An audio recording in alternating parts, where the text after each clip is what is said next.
Good afternoon, West Pasco Chamber of Commerce members. This is Ed with Artful Pussycat Web Design. I've got a little time-saving tip here that I use every week to save time and make sure I don't miss out, and I'd like to share it with you. Hopefully it can help you out as well.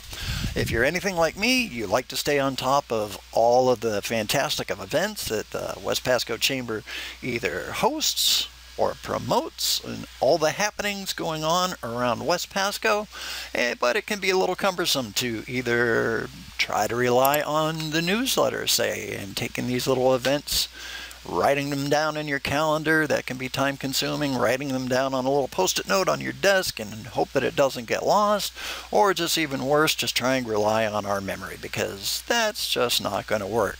What I like to do is make sure that I'm always up to date. They have a fantastic calendar on the westpasco.com website where they have all the chamber events, but you might not remember to check your own calendar every week. Go over and check the West Pasco calendar. So I'm going to show you a way that you can take all that data that's in the West Pasco Chamber calendar and import it into your own calendar, so it's always available on your desktop, on your mobile phone, on your tablet, anywhere that you have your own data stored. I'm going to be using Google Calendar for this demonstration because that's what I use, but the same steps will pretty much apply to either Microsoft Office 365, Yahoo, Apple, basically any calendar application you'll be able to do this to. Similar steps, might be one or two different clicks, but that's about it. So the first thing we're going to do is I'm going to prepare my calendar.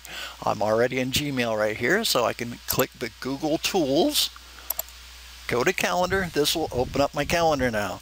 Now you'll see it's a little empty. I'm using a blank calendar for demonstration purposes, just so it's a little less crowded. Thankfully, my week does not look like that. That's a little bit empty. What we're going to do here in Google Calendar, go to the little gear icon and click Settings. So the first thing we want to do is create a new calendar category. That way chamber events don't cause conflicts with things that you put into your own primary calendar, and they'll usually appear a little color coded so that you can spot at a glance what's a chamber event, what you have scheduled. So under the sub menu here, we'll go to Calendars, and we're going to create a new calendar, and all we have to do on this option screen here is give this new calendar a name, and I will call it Chamber Events. Go way down at the bottom, click Create Calendar.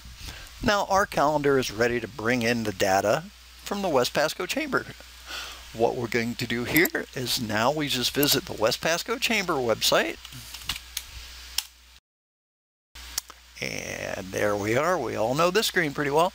And in the upper navigation, just click on the calendar link, and that will take you to the calendar view of all the events. And you can see that this chamber has a lot of stuff going on just this month alone. They've prepared it for us by putting a little download button in the upper right hand corner. So what we want to do is click download.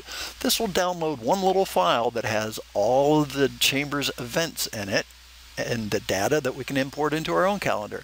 So we'll click Save, and that's done. We now have all that calendar data saved to our desktop. Just save it to your desktop, to a folder you remember, because we just need to find it again once we jump back to the calendar. So now we jump back to the calendar here. You can see that new calendar that I created, Chamber Events. It's showing right over here in the sidebar. We'll go to the settings once again. Settings.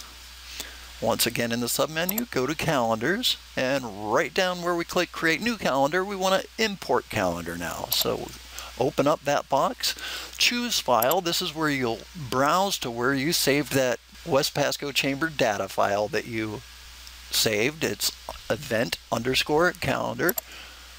We'll click Open. That file's ready to go. Now it just asks you which calendar you want to save those dates and information into. Now, to avoid conflicts with my own events that I enter, my own appointments, we'll choose the Chamber Events calendar that we created and then click Import. And this only takes a couple little seconds while it does its magic, and you can see here, processed 101 events, successfully imported 101 events. Now this is something that you'll want to do, say, every week, maybe every 2 weeks. I would recommend every week. I've gotten in the habit of doing it every Monday. That's why I'm recording this video for you on a Monday.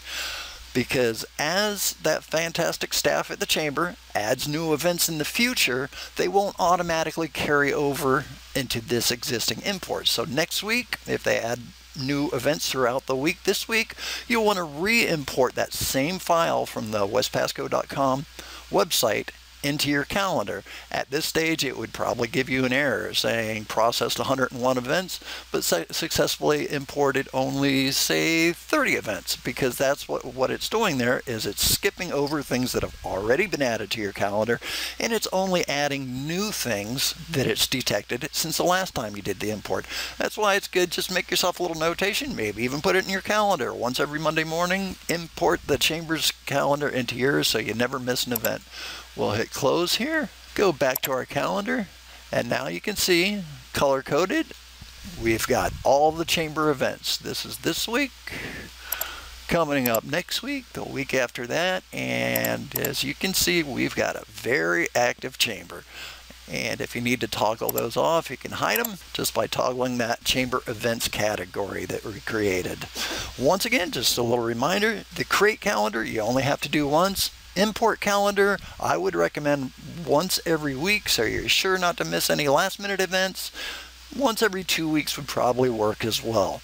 I'm all about time-saving tips, streamlining workflow, and I'm always happy to share my workflow tips for you to save time, because we all don't have enough time. The more time we can save, the more time we can focus on what we do best, which is focus on our business. This way, I don't have to worry about checking newsletters, checking anything like that. I always know that the most recent West Pasco Chamber calendar is up to date right on my phone, on my desktop. We are good to go.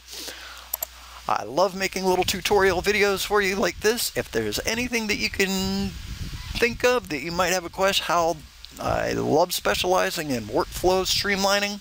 If you have a request for a video, visit us at the website, send an email, or just click the link below the video here and get in touch with us. We'd love to put together a new video for you. Hope you enjoyed this. Hope it saves time throughout your week, and have a fantastic week.